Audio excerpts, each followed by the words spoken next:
हुकूमत और जमात इस्लामी के दरमियान मुज़ाकरात का चौथा दौर ख़त्म। वज़ीर इत्तलात अताउल्लाह तारड़ कहते हैं काफ़ी चीज़ों पर इत्तेफाक हो गया, काफ़ी चीज़ों पर इत्तेफाक होना है। कल शाम में मुज़ाकरात का एक और दौर होगा। नायब अमीर जमात इस्लामी लियाकत बलोच कहते हैं हुकूमत ने मुतालबात से इख्तलाफ नहीं किया, हुकूमत के पास IPPs पर संजीदगी से सोचने के अलावा कोई रास्ता नहीं।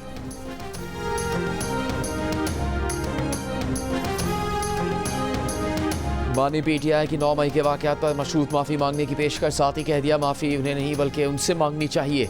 उन्हें रेंजर्स ने घसीटा, क्या पाकिस्तान और आलमी सतह पर मकबूल तरीन शख्स की कोई इज्जत नहीं। 9 मई के वाक़यात की CCTV वीडियो सामने लाने की शर्त भी लगा दी। यकीन दिला दिया कि PTI के अहदेदार मुलव्वस हुए तो न सिर्फ माफ़ी मांगेंगे बल्कि अहदेदारों को कड़ी सज़ा दिलवाएंगे।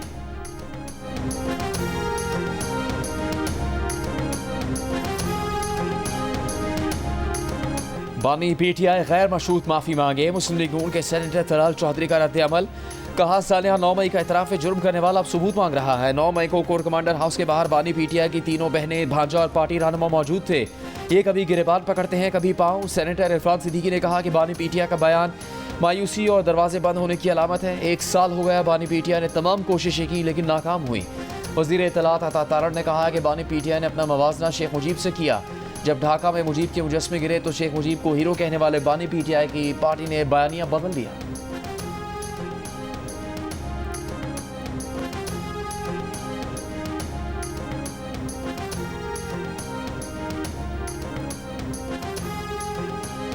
अमरीकी सियासतदान या सरकारी अफसरान के कत्ल की मुबैना साजिश के इल्ज़ाम में अमरीका में पाकिस्तानी शहरी आसिफ मर्चेंट पर फर्द जुर्म आयद। अदालती दस्तावेज़ के मुताबिक 46 साल आसिफ मर्चेंट ईरान में वक्त गुजारने के बाद पाकिस्तान से अमरीका आया था ताकि साजिश पर अमल के लिए लोग भर्ती कर सके। आसिफ मर्चेंट जिन किराए के कातिलों से राब्ते में था वो दरअसल अंडरकवर FBI एहलकार थे। आसिफ मर्चेंट को 12 जुलाई को उस वक्त गिरफ्तार किया गया जब वो अमरीका से जाने की तैयारी कर रहा था। आसिफ मर्चेंट कराची में बैंकिंग के शोबे से वाबस्ता रहे हैं। तर्जुमान व्हाइट हाउस का कहना है कि आसिफ मर्चेंट का ट्रंप पर कातिलाना हमले से कोई ताल्लुक नहीं। तर्जुमान दफ्तर खारजा मुमताज़ जहरा बलोच ने कहा कि मीडिया रिपोर्ट्स देखी हैं, अमरीकी हुकाम के साथ राब्ते में हैं, मज़ीद तफसीलात का इंतज़ार कर रहे हैं। अमरीकी अहदेदारों ने कहा है कि मामले की तहकीकात जारी हैं।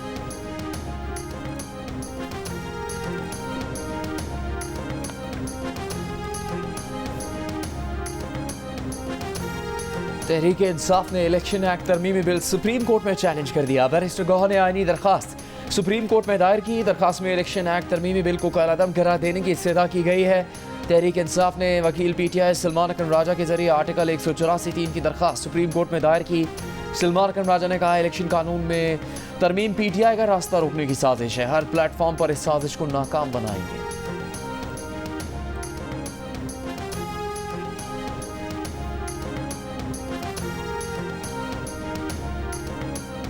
मखसूस नशिस्तों से मुतालिक सुप्रीम कोर्ट के फैसले में आइन और कानून के आर्टिकल्स और शिकों को नज़रअंदाज किया गया। 12 जुलाई के अक्सरियती मुख्तसर फैसले में अदालती दायरे इख्तियार से तजावुज़ किया गया। इलेक्शन कमीशन ने सुप्रीम कोर्ट के मुख्तसर फैसले पर नजरसानी अपील दायर कर दी। दरख्वास्त में कहा सुप्रीम कोर्ट के 12 जुलाई के फैसले के अहकामात इम्तियाजी और एक पार्टी के हक में है। 41 अरकान को दोबारा पार्टी वाबस्तगी का मौका देने का कोई जवाज़ नहीं। फैसला इलेक्शन कमीशन के नुक्ता नज़र को सुने बगैर दिया गया। इलेक्शन कमीशन को मौक़िफ़ देने का मौका नहीं दिया गया। तहरीक इंसाफ केस में पार्टी नहीं थी। तहरीक इंसाफ को अदालती फैसले में रिलीफ दिया गया।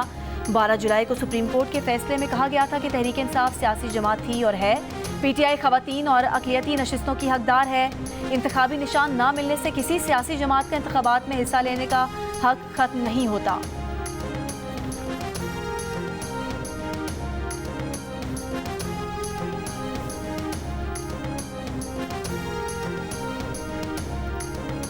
आलूदगी से पाक सरसब्ज पाकिस्तान के लिए सबको मिलकर काम करना होगा। दरख्त लगाने से मौसमी तब्दीली के तबाहकुन असरात पर काबू पाने में मदद मिलेगी। वज़ीर आज़म शहबाज शरीफ का शजरकारी मुहिम का आगाज़। सूबाई और वफाकी महकमों को 10 करोड़ से ज़्यादा दरख्त लगाने की हिदायत। वज़ीर आज़म शहबाज शरीफ से मोबाइल कम्युनिकेशन एशिया पैसिफिक के वफ़द की मुलाकात। वज़ीर आज़म ने कहा डिजिटाइजेशन के हवाले से इक़दाम में GSMA का इंतहाई बुनियादी और अहम किरदार है। हमारा विजन है हर शख्स के पास स्मार्टफोन और हर घर में ब्रॉडबैंड इंटरनेट, हर कारोबार में QR कोड की सहूलत हो।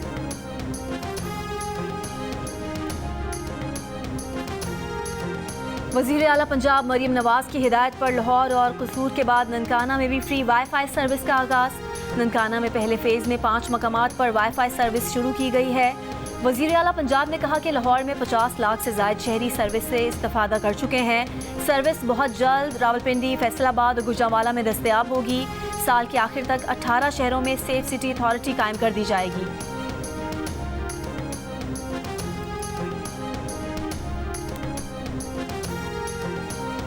पीटीआई दौर में चेयरमैन एससीपी मोहम्मद अली की रिपोर्ट में आईपीपीज़ का ऑडिट करने को कहा था, लेकिन तहकीकात की बजाय आईपीपीज़ को सालिसी के अमल में डालकर इल्तवा का शिकार किया। वज़ीर तवानाई अवैस लगारी का सेनेट की कायम कमेटी के इजलास में इंकशाफ। बताया कि पीटीआई हुकूमत की जानिब से तहकीकात ना करवाने का खमियाजा अवाम आज भुगत रहे हैं। नामुकम्मल रिपोर्ट पर सालिसी होती तो आईपीपीज़ को क्लीन चिट मिल जानी थी। हुकूमत आईपीपीज़ के मामले को संजीदगी से देख रही है। साबिक वज़ीर आज़म शाहिद खाकान अब्बासी ने आईपीपीज़ से मुआहदों में करप्शन का इम्कान मुस्तरद कर दिया। आईपीपीज़ पर तनकीद करने वालों को हक़ाइक़ से लाइल्म करार देते हुए कहा कि आईपीपीज़ हुकूमत की दावत पर लगे हैं, करप्शन की गुंजाइश ही नहीं थी। मुआहदे हुकूमत ने खुद मुज़ाकरात के बगैर बनाए, हुकूमत ने ही निर्ख मुकर्रर किया जिसकी बुनियाद पर सरमायाकारी हुई। आज आईपीपीज़ में सरमायाकारी करने वालों को चोर कहेंगे तो कल यहाँ कौन सरमायाकारी करेगा? मुल्क से दुश्मनी ना करें, किसी की ज़ाती दुश्मनी है तो अलहदा तय करें।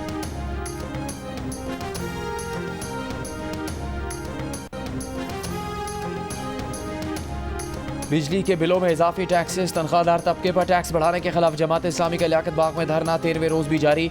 हुकूमती टीम और जमात इस्लामी के दरमियान 24 घंटों में मुज़ाकरात का दूसरा दौर। ज़राए के मुताबिक अहम हुकूमती शख्सियात का अमीर जमात इस्लामी से राबता, धरना खत्म करने की दरख्वास्त। फरीकैन के दरमियान बाज़ अहम मामलात पर इत्तेफाक हो गया, लेकिन जमात इस्लामी बिजली बिलों और तनख्वाहदार तबके के इनकम टैक्स में कभी पर डट गई। हाफिज़ नईमुर रहमान कहते हैं कि पाकिस्तान के अवाम इस बिजली का बिल क्यों अदा करें जो उन्होंने इस्तेमाल ही नहीं की। हमारे मुतालबात वही हैं जो हुकूमत के इख्तियार में हैं।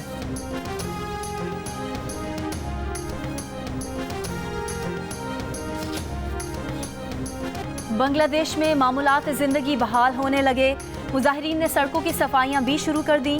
बांग्लादेशी आर्मी चीफ वकारुज़्ज़मा का कहना है कि 3-4 रोज़ में हालात मामूल पर आ जाएंगे। मोहम्मद यूनुस की सरबराही में अबूरी हुकूमत कल रात तक हलफ उठा लेगी।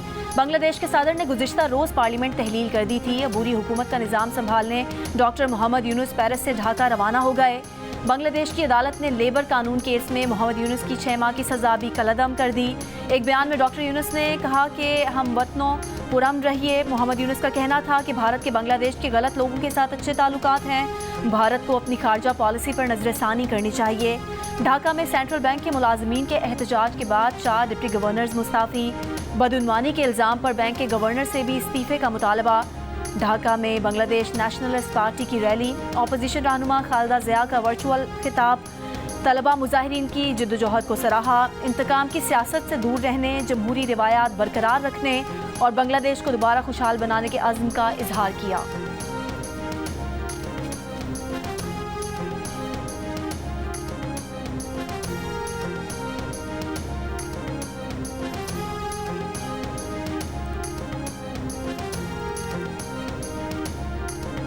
शेख हसीना के मुल्क से फरार होने पर बांग्लादेश के मौजूदा साबिक फौजी अफसरान बरहम। साबिक फौजी अफसरान ने कहा कि शेख हसीना को महफूज रास्ता नहीं दिया जाना चाहिए था। कहा यह एक हिमाकत है। गैर मुल्की खबर एजेंसी की बांग्लादेश की फ़ौज के हाजिर और रिटायर्ड अफसरान से बातचीत। फ़ौजी एहलकार ने कहा आर्मी चीफ और फौजी अफसरान ने शेख हसीना के मुल्क छोड़ने से एक दिन पहले मीटिंग की। फ़ौज ने तलबा एहतजाज को दबाने के लिए ताकत के इस्तेमाल से इनकार किया। शेख हसीना के लिए पैगाम वाज़ेह था कि अब उनको फ़ौज की हिमायत हासिल नहीं रही।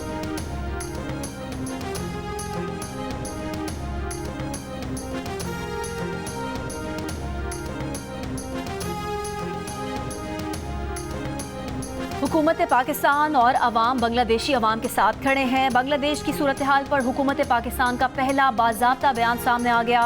तर्जुमान दफ्तर खारजा का कहना है कि उम्मीद है बांग्लादेश में हालात पुरअमन होंगे और तेज़ी से मामूल पर आएंगे।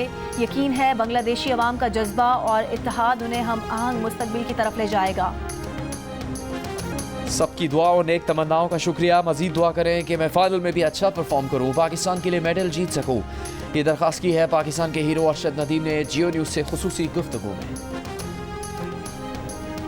पाकिस्तान में जेवलिन थ्रो खेल की पहचान। अरशद नदीम कल पेरिस ओलंपिक्स के जेवलिन थ्रो मुकाबले के फाइनल में एक्शन में होंगे। फाइनल रात 11:25 पर शुरू होगा। भारत, ग्रेनेडा, जर्मनी और केन्या के एथलीट से भी सख्त मुकाबले की तवक्को। 25 करोड़ पाकिस्तानियों की दुआएं और नेक तमन्नाएं अरशद नदीम के लिए।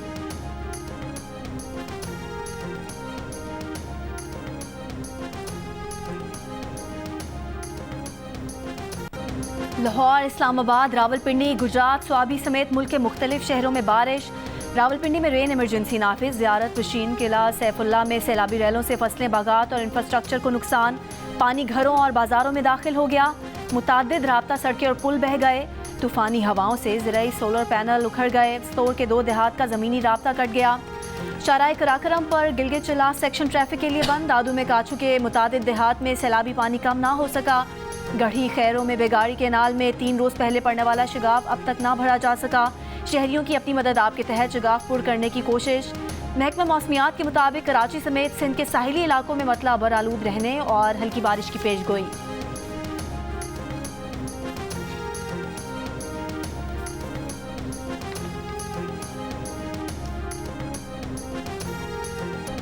फ़लस्तीन में इसराइली जारियत और इस्माइल हानिया की शहादत के बाद OIC एग्जीक्यूटिव कमेटी का इजलास। नायब वज़ीर आज़म और वज़ीर ख़ारजा इसहाक़ डार कहते हैं फ़लस्तीन में इसराइल की जारियत पूरे खत्ते को लपेट में ले सकती है। पाकिस्तान की कौमी असम्बली ने इस्माइल हानिया के कत्ल के खिलाफ मज़म्मती करारदाद मंजूर की।